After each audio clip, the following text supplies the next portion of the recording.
Der Winkler haust ihr zu dem Brunnerwirt und tut bei die Schützen mit und hat wegen den viel mit der Uschi zu tun. Aber die sagt ihm nur mal deutlich, dass er nix will.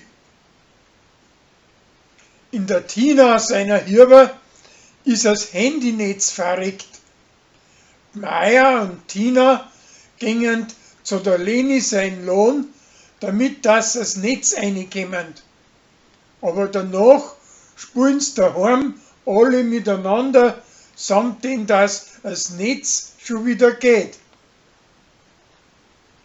Den preisischen Autodieb, sein preisische Gspusi, ist zintig auf ihm, weil es mitkriegt, dass er vor ihrer ein anderen ganz heiß verliebt gewesen ist.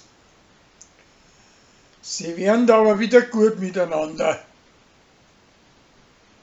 Das Hummerl regt sie auf, weil ihrer Rosi eine Weinflaschen schenkt, die wo sie ihrer schon mal geschenkt hat.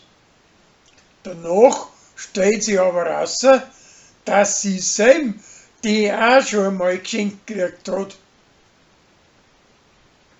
An Sascha, seine preisische Enkeltochter, sollte in der Schule einen Vortrag über Viecher und Blumen halten und lernt das alles aus dem Handy aus.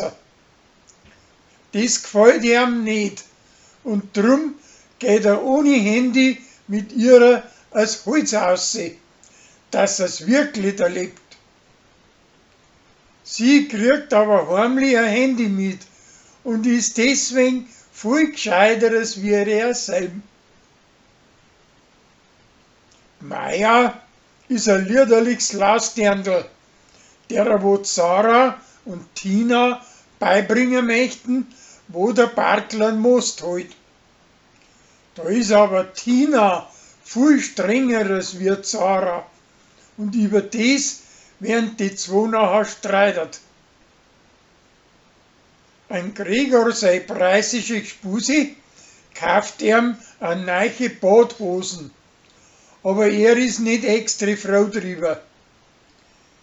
Er möchte sie ganz gern heiraten, aber sie mag nicht und das kommt ihm recht hart an.